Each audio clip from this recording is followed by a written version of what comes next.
C'était une autre journée douloureuse, car 3 mois s'étaient écoulés depuis le décès de sa femme Na. Chaque soir, depuis, il s'asseyait tranquillement au bord de la rivière, pleurant, car il avait besoin d'échapper aux incessantes lamentations de sa mère. « Tu dois être fort, tu as un bébé à charge, ta femme t'a laissé un nouveau-né, disait sa mère. Elle est décédée en donnant naissance à leur fille. » Alors que le ciel s'assombrissait, il savait qu'il était temps de rentrer. Il se leva et commença le chemin du retour par le chemin du village. Au coin d'une rue, il heurta quelqu'un qui portait un fardeau sur la tête. « Regarde où tu vas, lança-t-elle sèchement tandis que ses bagages tombaient au sol. Sa voix se figea. Il connaissait cette voix. « Chin, murmura-t-il, à peine capable de sortir les mots de sa bouche, mais même à ce faible volume, Chin savait que c'était lui. Elle pouvait reconnaître sa voix, quelle que soit la hauteur, n'importe où et à tout moment. C'était la voix de l'homme qu'elle avait aimé autrefois, l'homme qui lui avait brisé le cœur pour épouser Na à l'époque. Ils étaient inséparables dans tout le village. Chin, la romantique, avait soutenu tous ses rêves les plus fous. Lorsqu'il avait finalement réussi, il l'avait quitté pour quelqu'un d'autre afin d'échapper à la honte et aux murmures des villageois. Chin avait quitté le village, mais maintenant elle était de retour. En fait, elle avait été forcée de rentrer à cause de la guerre dans son nouveau village. Chin, répéta-t-il, cette fois à voix haute. « Comment vas-tu, Bui ?» demanda-t-elle en essayant de paraître calme, même si son cœur se serrait. Elle pensait avoir enfoui ses sentiments pour lui, mais le voir les rapprochait. « Je suis désolé, commença Bui, mais elle l'interrompit rapidement. « C'est bon, je n'ai aucune rancune. Toi et Na formiez un couple parfait. » Mais le visage de Chin s'assombrit. Puis il annonça à Chin la mort de Na. Lorsque Chin apprit la nouvelle, elle ne savait pas comment se sentir, mais elle n'était pas triste. « Laisse-moi t'aider à porter tes affaires, proposa-t-elle. Bui hésita, puis accepta, voulant passer plus de temps avec elle. Ils marchèrent lentement vers sa maison, rattrapant les années qu'ils avaient manquées. À leur arrivée, Chin alluma une lanterne et Bui commença à l'aider à ranger. Le petit espace leur rappela tant de souvenirs à tous les deux, des souvenirs de leur jeunesse passés ensemble dans cette même pièce. Incapable de supporter plus longtemps, Chin parla à Bui. « Tu savais que j'étais orpheline. Tu savais combien je t'aimais. C'est pourquoi il était facile pour toi de me faire du mal, car je n'avais personne pour me défendre et j'étais trop amoureuse de toi pour me défendre. » Les larmes lui montèrent aux yeux et Bui s'approcha pour la serrer dans ses bras. Il n'avait jamais voulu la blesser. Mais quelque chose chez Na le captivait d'une manière qu'il ne pouvait expliquer. Ils restèrent serrés l'un contre l'autre pendant ce qui leur sembla une éternité. Bientôt, le flot d'émotions devint irrésistible. Une chose en entraîna une autre. Cette nuit-là, Bui et Chin firent l'amour. Le lendemain, leur liaison continua, bien que Bui fût en deuil de Chin.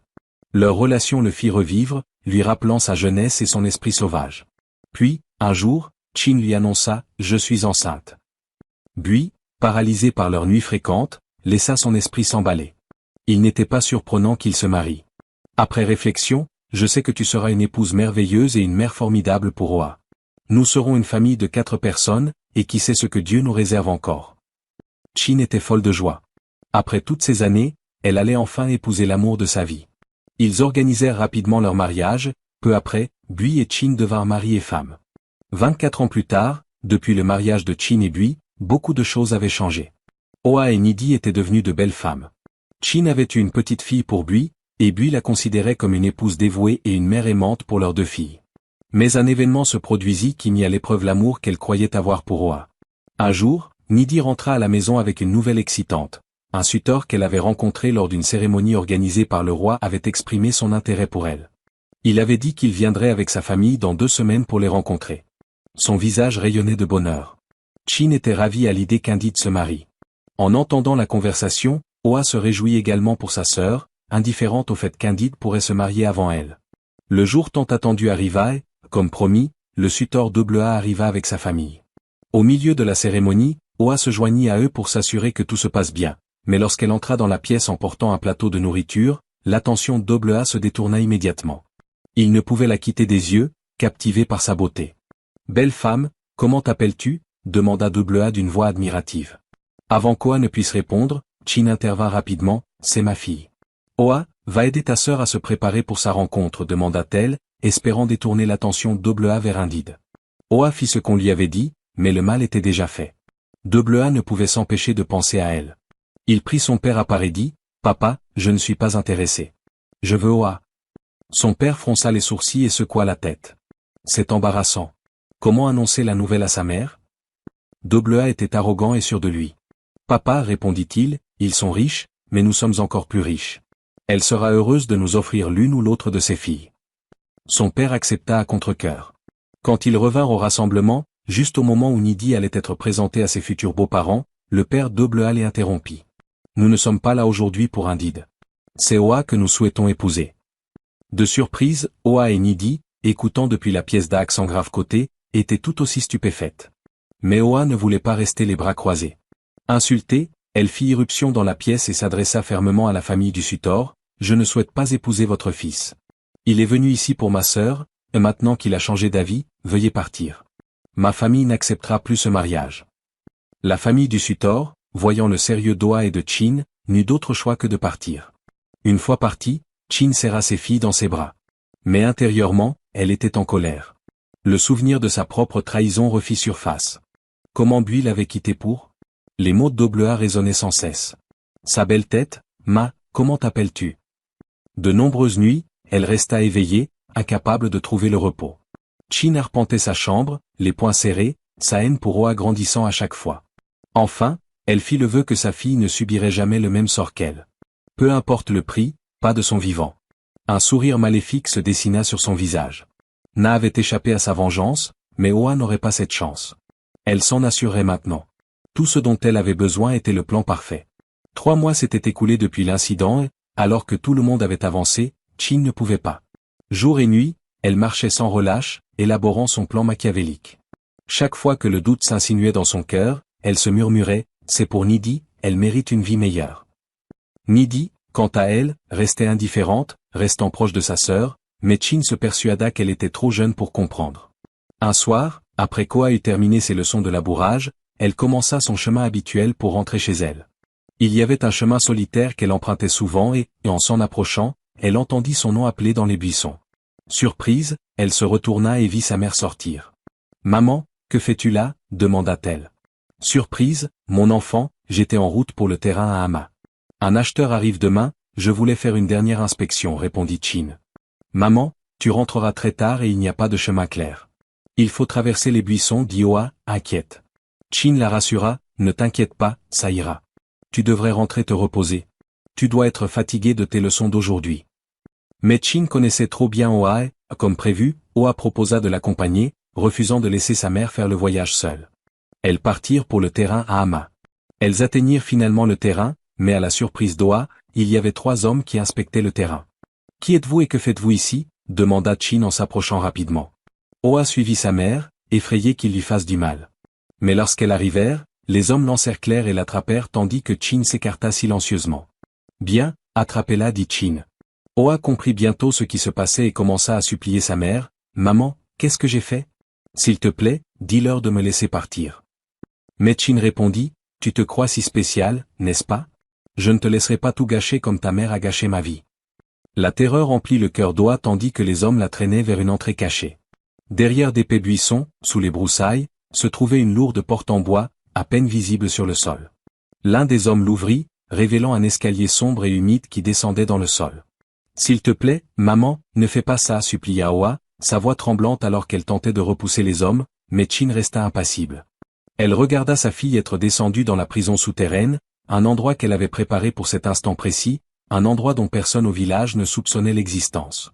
Une fois qu'Oa fut enfermée à l'intérieur, les hommes scellèrent leur sac d'un serment de sang. Chin leur avait donné suffisamment d'argent pour garantir leur silence, mais elle avait besoin de plus d'assurance. Vous veillerez sur elle pendant 10 ans. Si elle survit, laissez-la dans un village lointain, elle n'osera jamais revenir, dit Chin d'une voix froide. Les hommes acquiescèrent, après avoir conclu l'accord, ils partirent chacun de leur côté. Chaque jour, Oa était assise seule dans sa cellule sombre, attendant le pardon de sa mère. La panique et l'incrédulité la consumaient. Elle frappait les murs, criait à l'aide, mais tout ce qui lui répondait était l'écho creux de sa propre voix dans l'obscurité froide et humide.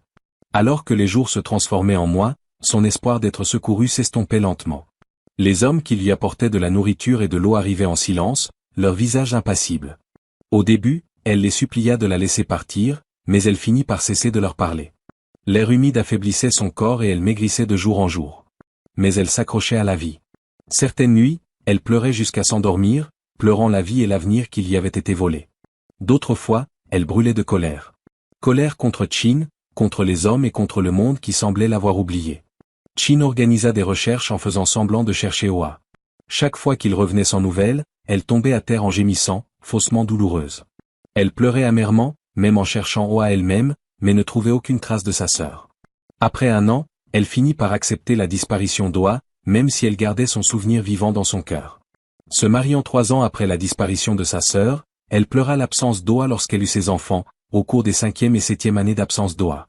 Elle était profondément en deuil, mais Chin restait impassible. 10 ans s'étaient écoulés depuis la disparition d'Oa et beaucoup de choses avaient changé à Izama. Le village accueillait désormais des visiteurs étrangers. Des Blancs d'Angleterre étaient venus chercher du pétrole brut, dont la terre était riche. Kingo, habitué au commerce avec les villages voisins, fut surpris par l'arrivée de ces hommes blancs. Nous voulons construire des usines qui offriront des emplois aux jeunes d'Izama. Ces usines feront de votre village le premier centre commercial du Nigeria, déclara Nathan, le chef de l'équipe. En entendant cela, Cacho était ravi de la visite des étrangers, car il ne pensait qu'aux avantages qu'il tirerait de l'accord. Donnez-moi un peu de temps pour y réfléchir, répondit-il, bien qu'il ait déjà décidé d'accepter. Il convoqua les étrangers et leur donna son approbation. Je soutiendrai votre plan pour le bien de mon peuple, dit le roi Doublea. Pour montrer mon soutien, je vous accorderai l'accès à de nombreuses terres pour votre recherche de pétrole brut. Les invités furent satisfaits de la réponse du roi. Ils l'informèrent qu'il reviendrait bientôt pour commencer les travaux, comme convenu. En leur absence, le roi Cupide commença à saisir les terres des villageois. Il cibla ceux qu'il croyait détenir des réserves de pétrole inexploitées. Parmi ces terres, il y en avait une qui appartenait à Chin, où Oa était secrètement emprisonnée.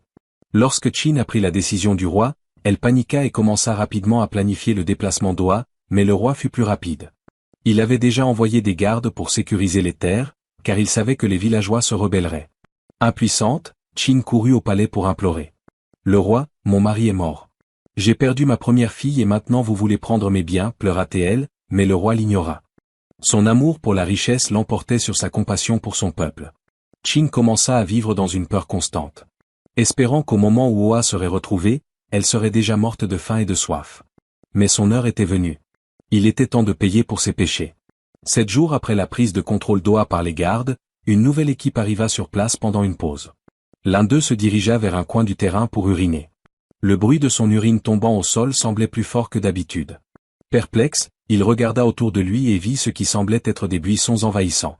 Intrigué, il utilisa un bâton pour dégager les buissons et découvrit une vieille porte en bois desséché, couverte de vignes et de saleté, comme si quelqu'un avait essayé de la cacher. Sa curiosité grandit. Il frappa à la porte et, à sa surprise, un léger mouvement se fit entendre en bas. « Bonjour » cria-t-il en frappant plus fort cette fois. Une voix faible répondit, « S'il vous plaît, aidez-moi. » D'habitude, Oa ne parlait pas, mais à la façon dont la porte de sa prison était manipulée, elle comprit que ce n'étaient pas ses ravisseurs. Secoué, le garde alerta immédiatement les autres. Ensemble, ils défoncèrent la porte. L'un d'eux alluma une lanterne et descendit l'escalier humide, suivi des autres. L'air était lourd et chargé d'une odeur de pourriture, mais de petites ouvertures dissimulées dans les murs permettaient une ventilation suffisante pour rendre l'espace respirable. La lumière de la lanterne éclaira la pièce. Ils la virent, Oa, recroquevillée dans un coin, son corps frêle et affaibli par des années d'isolement et de famine. L'un des gardes hurla sous le choc, « Il y a une femme ici » cria-t-il. Oa leva lentement les yeux. Son visage était osseux, ses vêtements en lambeaux, mais dans ses yeux, il y avait une lueur d'espoir. Après une longue période de souffrance, elle avait enfin été retrouvée. Oa fut rapidement amené devant le roi qui se trouvait au milieu d'une réunion avec les visiteurs revenus comme promis. Les gardes furent introduits et le roi secoua la tête, choqué par l'état d'Oa. Nathan, l'ingénieur en chef, fut rempli d'empathie en voyant son état fragile, mais il observa tranquillement, choisissant de ne pas s'impliquer. Les hommes la déposèrent délicatement sur le sol et racontèrent tout ce qui s'était passé. Après un long silence, le roi demanda, « Qui est cette femme ? Quelqu'un la connaît-il » Un membre du palais qui écoutait attentivement s'avança, « Je me trompe peut-être, mon roi, mais elle ressemble à la fille de Phoebé. Elle avait été déclarée disparue il y a plus de 8 ans. » Le roi ordonna immédiatement aux gardes d'aller chercher sa mère, Chin, pour lui annoncer la bonne nouvelle. Lorsqu'ils arrivèrent chez Chin, elle ouvrit la porte, les regarda et s'effondra en larmes, « S'il vous plaît, ne faites pas ça. Je ne voulais pas la blesser. Je vous paierai tous généreusement si vous m'aidez à quitter ce village, supplia Chin. Le chef des gardes comprit rapidement ce qui s'était passé. Il s'était toujours demandé qui avait bien pu cacher Oa. Sachant cela, il attrapa Chin par le bras et cria, « Méchante femme. Alors, tu es la seule responsable de cette cruauté. » Les autres gardes, comprenant maintenant la vérité, commencèrent à l'humilier et la traînèrent jusqu'au palais. Oa resta assise tranquillement dans un coin, mangeant. Lorsqu'elle vit Chin entrer, des larmes coulèrent sur son visage. Sa mère était visiblement plus âgée et Oa se demanda en silence combien d'années s'étaient écoulées. Chin se précipita vers elle pour implorer son pardon, mais les gardes la retinrent. Ils expliquèrent tout au roi qui ordonna immédiatement l'arrestation de Chin et la condamna à mort. La reine prit la parole et demanda qu'ils gardent Oa sous leurs soins jusqu'à ce qu'elle soit suffisamment forte pour être seule à la maison. « Mon roi, je suis médecin et je crois qu'Oa bénéficierait de mes soins, dit Elsie. L'un des invités étrangers, Cachot, accepta sans hésitation et Oa fut rapidement emmenée dans une des salles du palais pour y être soignée. Des mois passèrent et Oa traversa des périodes de traitement. Certains jours étaient bons, d'autres douloureux, mais elle réussit à les surmonter. Sa sœur Nidi, qui vivait maintenant dans un autre village avec sa famille, était au courant de tout ce qui s'était passé et se précipita pour la voir. Cependant, Oa n'était pas prête pour une visite. « Je veux vraiment être seule, dit-elle à Elsie. Mais Nidi était déterminée à aimer profondément sa sœur. Après quelques jours de persévérance, Oa accepta finalement de la rencontrer. Elles discutèrent, à la fin, Oa dit, « S'il te plaît, donne-moi du temps. J'essaie encore de digérer tout ce qui s'est passé. » Nidi finit par comprendre, d'un hochement de tête, rentra chez elle, soulagée d'avoir au moins vu sa sœur. Un jour, Oa était assez forte pour marcher. Elle quitta le palais, boitant encore. Elle se déplaça lentement à travers le village, observant ces changements. Elle voulait parler aux villageois, mais ne savait pas par où commencer. Elle se mit donc à murmurer quelque chose à laquelle elle s'était habituée pendant sa captivité. « Se parle-t-elle à elle-même » murmura un villageois. « À quoi vous attendez-vous après tout ce temps passé en isolement » répondit tristement un autre. En entendant cela, Oa ressentit une profonde tristesse. Elle voulut les corriger, leur dire qu'ils avaient tort, mais lorsqu'elle s'approcha, ils s'enfuirent, effrayés. Le cœur brisé, elle retourna au palais et demanda une audience à la reine qui s'était attachée à elle. « Je suis prête à rentrer chez moi, ma reine, dit Oa. Merci pour toute votre gentillesse. » La reine essaya de la convaincre de rester plus longtemps, mais Oa ne se sentait pas à sa place, même au palais. Elle pensait que tout le monde la jugeait. Finalement, la reine accepta et la renvoya chez elle avec suffisamment d'argent pour subvenir à ses besoins jusqu'à ce qu'elle puisse commencer à gagner de l'argent. « Je t'enverrai de la nourriture toutes les 2 semaines, promit la reine. Adieu, Oa retourna dans l'ancienne maison de son père et s'isola, ce qui ne fit qu'alimenter les rumeurs dans le village.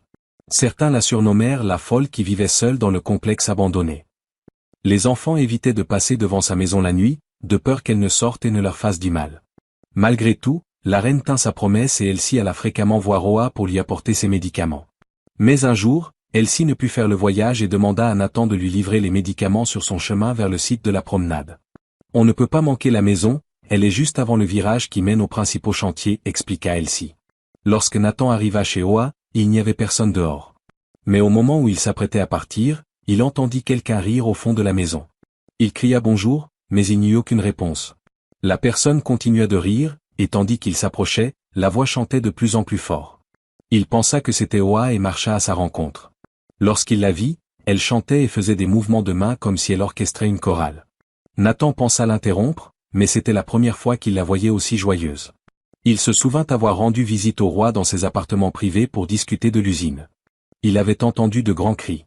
Peu importe le bruit, c'était la femme qui avait été sauvée de captivité.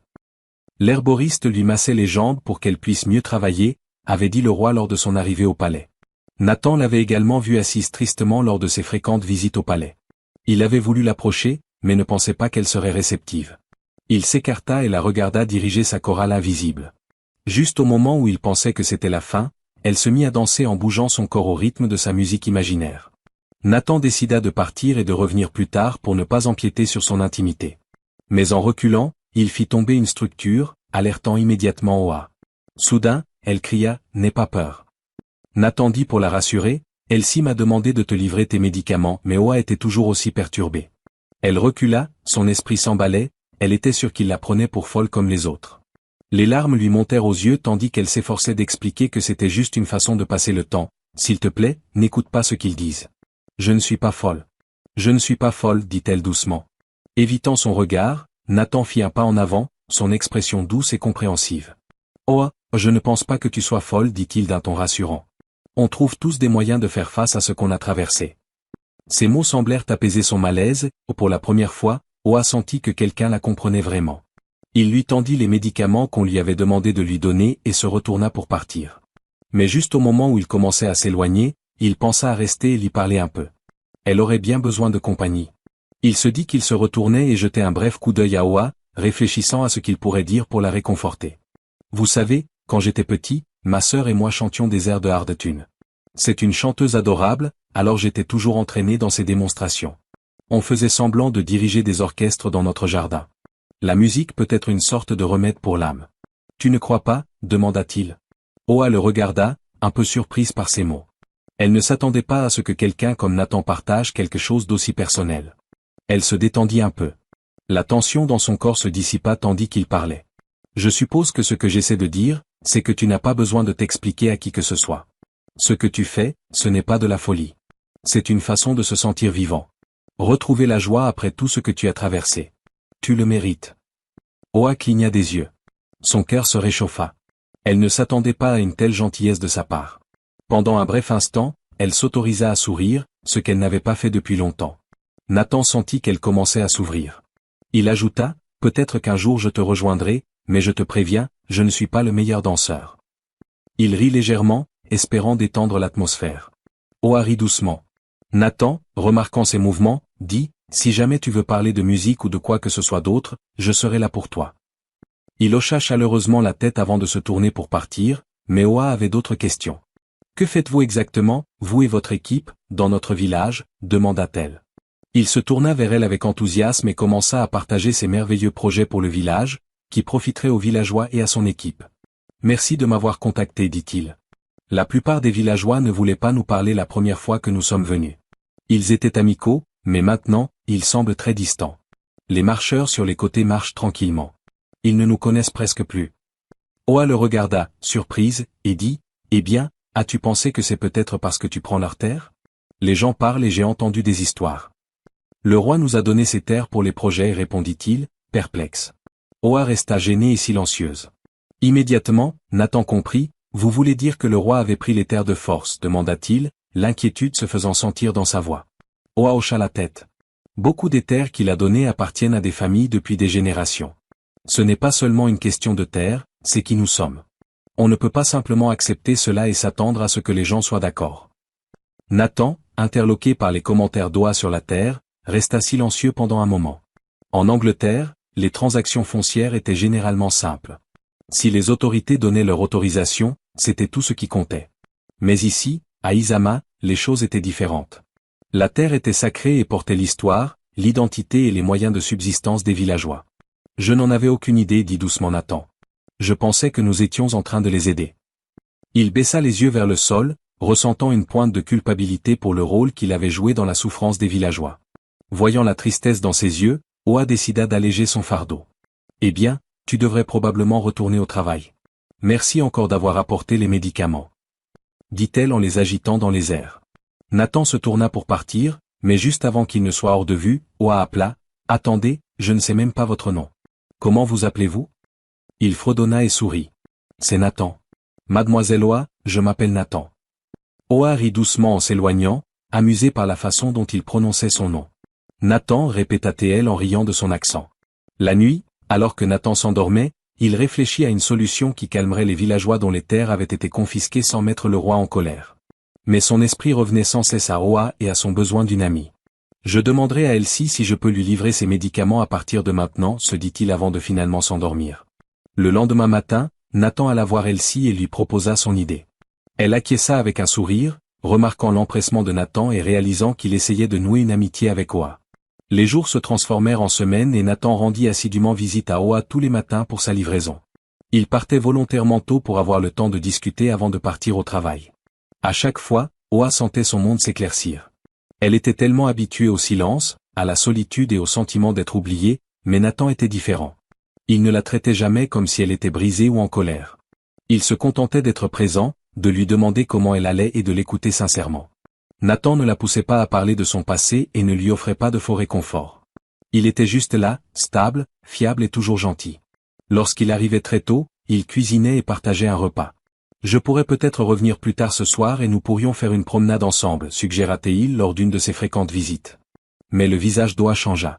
Je ne pense pas que nous devrions, d'ailleurs, je boite, il nous faudra une éternité pour arriver à destination. Ce n'est pas grave, j'ai le temps, répliqua Théil, mais elle se referma immédiatement. Je ne suis pas intéressé. Je ne veux pas qu'on se moque de moi. Nathan comprit et changea de sujet. La semaine suivante, au matin, alors qu'Oa attendait Nathan, elle entendit une explosion. L'explosion secoua l'air et elle sursauta, le cœur battant la chamade.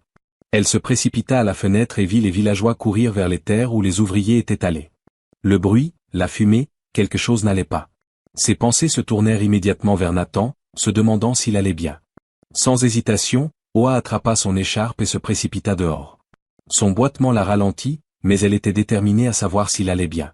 Alors qu'elle traversait le village, elle entendit des gens murmurer à propos de l'explosion. Leur voix était un mélange de peur et de curiosité.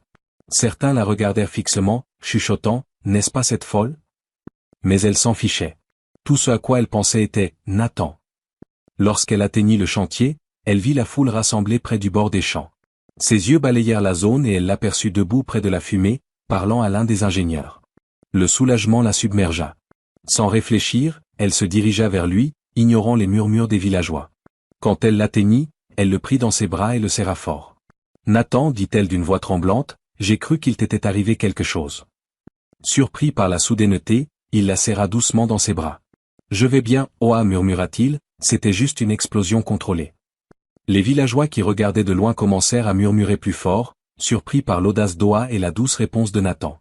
Mais Oa s'en fichait. Pour la première fois, elle se sentait en sécurité, sachant que Nathan était indemne. Les heures passèrent et les villageois commencèrent lentement à partir.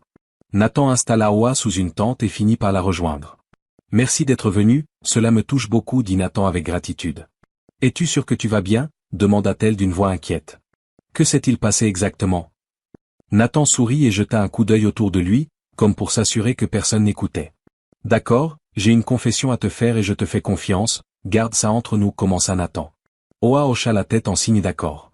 Il expliqua que l'explosion était une démonstration prévue avec les ingénieurs. Nous dirons au roi que ces terres sont impropres au forage. L'explosion a déclenché une réaction chimique avec le pétrole, rendant toute opération trop dangereuse. Les yeux d'Oa s'écarquillèrent de surprise. Mais pourquoi fais-tu ça? Ce projet n'est-il pas important pour toi? Nathan sourit et expliqua que lui et son équipe avaient réussi à se lier d'amitié avec les ouvriers grâce à de nombreuses conversations. Les ouvriers avaient révélé quelle terre appartenait à la famille royale. Les étrangers décidèrent donc de concentrer leurs efforts de forage sur ces zones. Ces terres appartiennent aux villageois. Je ne pouvais pas, en toute conscience, les leur prendre. Le roi est peut-être cupide, mais il est aussi superstitieux. S'il pense que ces terres entraîneront un désastre, il les abandonnera et les villageois en deviendront finalement propriétaires. Oa ressentit une vague de gratitude. « Merci Nathan, murmura-t-elle d'une voix pleine d'émotion. Ils restèrent assis en silence et finalement, Oa prit la parole. « Je ne veux plus me cacher, Nathan. J'ai été enfermé pendant des années et maintenant, je me suis construite une autre prison en m'inquiétant de ce que les gens pensent, dit-elle. Nathan était ravi de l'entendre dire ces mots. « Je vais recommencer à faire les choses que j'aime. J'adorais faire des robes avant que tout cela n'arrive. J'adorais me promener et aller au festival. Je veux refaire tout ça. Les villageois peuvent penser ce qu'ils veulent, ils ont tort et peu importe. » Nathan sourit avec admiration. « Eh bien, nous pouvons le faire ensemble. Je suis toujours là pour toi, dit-il. » Ils se regardèrent, prenant visiblement soin d'eux-mêmes comme des amoureux. À la surprise d'Oa, il lui prit la main et dit, « Je sais que cela peut paraître soudain, mais je tiens à toi. Je tiens profondément à toi et je veux faire partie de ta vie. Je veux marcher à tes côtés, pas seulement aujourd'hui ou demain, mais aussi longtemps que possible. » Oa rougit. Son esprit se bousculait avec des raisons pour lesquelles elle ne devrait pas s'impliquer, mais elle s'arrêta rapidement. Elle méritait un amour aussi gentil et doux. Elle dit oui, sachant que Nathan lui avait déjà montré à maintes reprises qu'il était son refuge. Après cela, Oa et Nathan étaient toujours ensemble, partageant mutuellement des activités. Au début, les villageois se moquaient d'eux, mais en voyant Oa se porter bien et en remarquant que le roi commençait à céder les terres, comme Nathan l'avait prédit, ils ont progressivement accepté le couple. Quoi qu'il en soit, Oa s'en fichait. Elle se concentrait sur sa vie et leurs opinions n'avaient plus d'importance. Ils étaient profondément amoureux, mais il restait une dernière chose qu'Oa savait devoir faire, renouer avec sa sœur Nidi. Oa voyagea avec Nathan pour rendre visite à sa sœur Nidi, qui l'accueillit à bras ouverts. Elles s'embrassèrent, les larmes aux yeux, rattrapant tout ce qu'elles avaient manqué. Puis elle présenta ses enfants à Oa. « Voici ma fille aînée. Je l'ai appelée Oa, comme ma sœur bien-aimée, dit-elle. Oa serra fort la petite fille dans ses bras et rencontra ensuite les autres enfants. Elle présenta Nathan à Nidi et lui annonça la nouvelle excitante, il prévoyait de se marier dans un mois. Nidi était ravie pour sa sœur, fière qu'elle ait trouvé le bonheur et surmonté la cruauté de leur défunte mère. Les retrouvailles d'Oa avec sa sœur furent la dernière étape de la guérison dont elle avait besoin. Alors qu'ils s'embrassaient avant qu'elle et Nathan ne repartent pour Isama, Oa savait qu'elle avait vraiment repris sa vie en main, entourée de l'amour de sa sœur et de Nathan. Elle était prête à aller de l'avant, plus forte, plus courageuse et plus déterminée. Merci d'avoir écouté cette histoire aujourd'hui.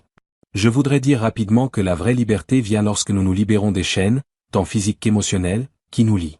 Certaines personnes sont prisonnières de choses comme la stigmatisation, la peur ou même des situations qu'elles se sont créées, mais souvenez-vous de ce que dit Jean 8h36, si le Fils vous libère, vous serez vraiment libre. Cette liberté ne se limite pas à ce qui s'est passé à l'extérieur. Elle s'appuie sur un changement intérieur, là où commence la véritable transformation. C'est ainsi que nous pourrons finalement retrouver notre essence. À ceux qui ont connu l'emprisonnement, la maladie ou tout autre défi qui vous a volé votre temps, je prie pour que Dieu vous accorde la force de vous relever et de montrer au monde votre beau sourire. Merci encore pour avoir écouté. Si vous avez aimé cette histoire, n'hésitez pas à aimer, à vous abonner et à la partager avec vos proches. À la prochaine, prenez soin de vous et au revoir.